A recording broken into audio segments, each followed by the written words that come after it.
Surgiu outra poderosa religião, a do deus dos soldados, um salvador chamado Mitra.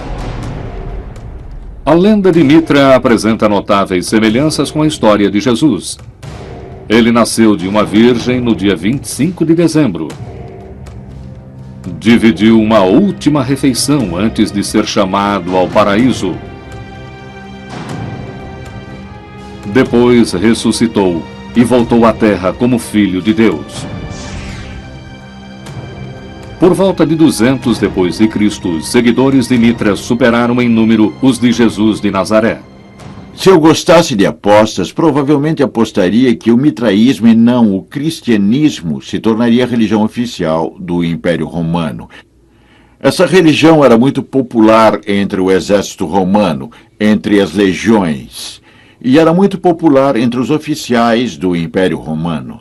Foram descobertos templos em honra a Mitra por todo o Império Romano, do centro de Londres até as montanhas da Romênia.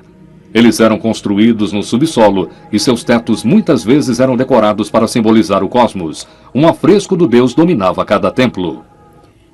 Ele sempre era imaginado montando um touro, tipo um rodeio. Ele puxa o pescoço do touro para trás e depois corta a garganta dele, e esse se torna o maior ato litúrgico do culto a Mitra. A iniciação de um novo membro do mitraísmo é feita através de um ritual secreto. O iniciado é vendado e suas mãos atadas. Seus laços com o mundo são simbolicamente cortados e seus olhos simbolicamente abertos. E quando o sacerdote de Mitra oferece a ele o reino do mundo, o iniciado precisa recusar dizendo: Mitra é minha única coroa.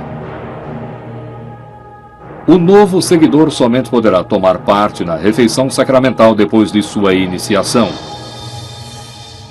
O objetivo do ritual da refeição do culto mitraico, pão e vinho, é invocar o sangue e o corpo sacrificial de Mitra e do touro sagrado que ele matou. Não fica claro o que vem primeiro: a refeição de pão e vinho de Mitra ou o ritual de pão e vinho celebrado pelos cristãos durante a missa. No ano 200 depois de Cristo, depois da difusão do mitraísmo pelo Império Romano, ambas as religiões já estavam estabelecidas há muito tempo. Pode ser que as pessoas hoje fiquem chateadas com esse tipo de comparação entre a Eucaristia Sagrada dentro do cristianismo e a refeição mitraica. Certamente nos primeiros séculos, os cristãos devem ter ficado com raiva disso, e a única coisa que eles podiam pensar diante disso era que o demônio fez os adeptos do mitraísmo imitarem a verdade da Eucaristia, que o demônio os fez fazer isso. As religiões misteriosas são clubes exclusivos. O mitraísmo é uma seita apenas de homens e talvez isso tenha levado ao enfraquecimento da religião. Esta pode ser a razão pela qual o cristianismo venceu. Ela oferece a poderosa proteção da Santa Mãe de Deus, uma mulher frequentemente retratada com um bebê no colo. Ela é chamada de a Rainha do Céu. É Ísis. Equinócio da primavera. Ano 200 depois de Cristo. Adoradores romanos marcham em honra da Santa Mãe de Deus. Ela é uma figura religiosa popular do Império Romano. Uma deusa sagrada conhecida como a Rainha do Céu e a Estrela do Mar. Seu nome não é Maria. É Ísis. E esse culto é um significativo rival à religião de Jesus. Uma antiga deusa egípcia. Ísis era a esposa de Osíris, rei dos deuses. Ela é retratada em entalhes, em tumbas e em pergaminhos de papiro que datam do ano 2000 a.C. Quando o Egito se tornou parte do Império Romano no ano 30 a.C., a religião de Ísis começou a se espalhar. Por volta do ano 40 depois de Cristo, o imperador romano Calígula constrói um templo para Ísis em Roma. Entretanto, Ísis é venerada por seus seguidores como a Mãe Virgem. As similaridades entre Ísis no ano 200 depois de Cristo e a Virgem Maria da Igreja Católica são incríveis. Ambas são chamadas de Rainha do Céu e de Santa Mãe de Deus. Pode ser que não gostemos de admitir, mas a iconografia mostrando Maria com Jesus no colo foi tirada diretamente do culto a Ísis no Antigo Egito, onde ela é a adorável mãe do deus Horus. No ano 312 d.C., o imperador romano Constantino lidera um exército contra um rival pelo trono.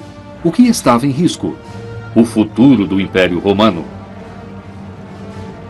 Pouco antes da batalha, Constantino tem uma visão da cruz na qual uma voz lhe diz: sob esse sinal, conquiste.